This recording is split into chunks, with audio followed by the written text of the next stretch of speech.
C'est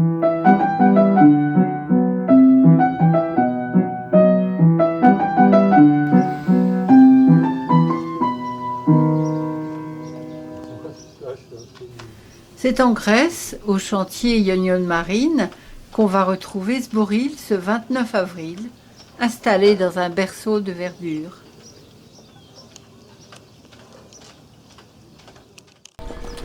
Rapidement, Edmond se met au travail pour assurer les derniers préparatifs. Journée de travail rythmée par le passage du troupeau qui se rend au pâturage le matin et s'en retourne à la ferme en soirée. 3 semaines plus tard, sonne le grand jour de la mise à l'eau.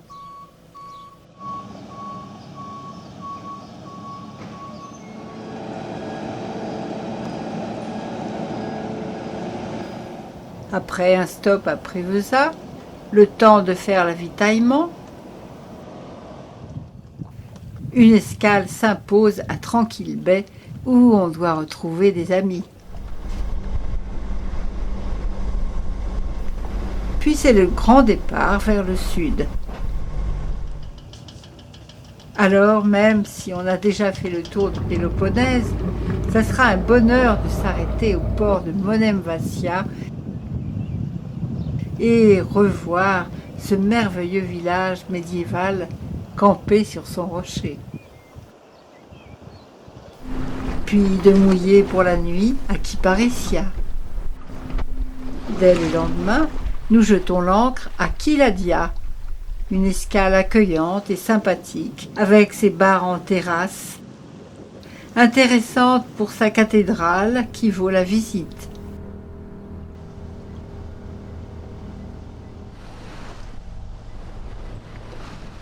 Après un stop à Porto Caio, au sud du Péloponnèse, nous faisons notre entrée dans les Cyclades. En passant par Kytnos, puis Sérifos, nous gagnons bientôt l'île de Paros par le nord, avec un arrêt pour découvrir Naoussa, un petit port de charme à vocation touristique.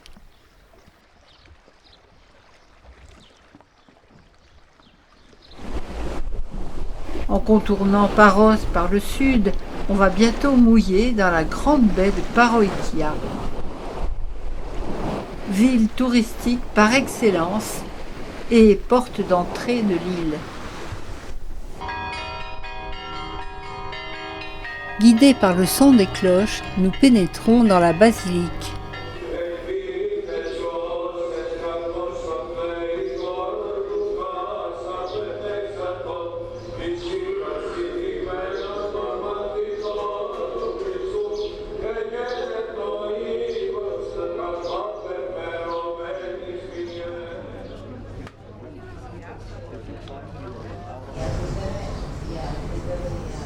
Une fois dehors, on se perdra ensuite dans le labyrinthe des ruelles piétonnes aux maisons blanches qui conduisent jusqu'au front de mer.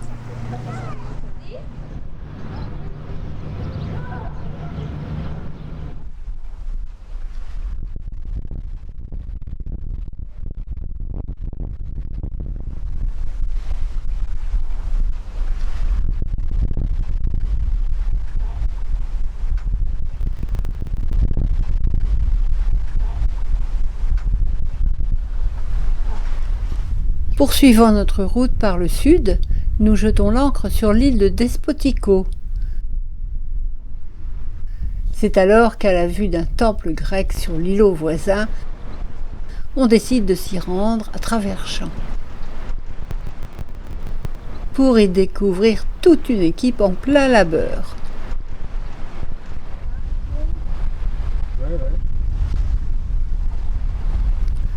Une expédition qui, au retour, méritera bien un bon resto.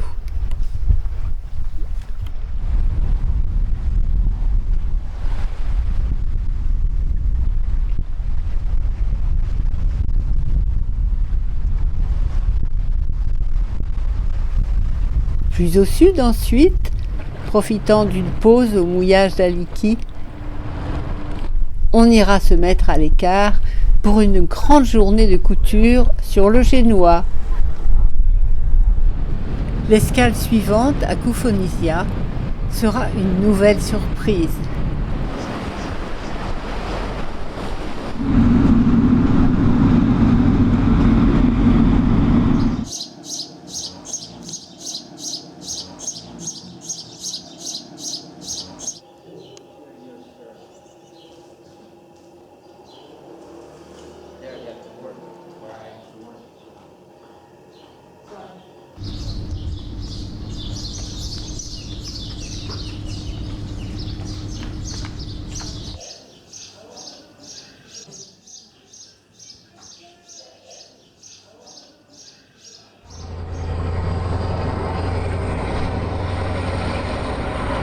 C'est par la route ensuite qu'on va découvrir la grande île d'Amorgos avant de laisser le bateau à Léros.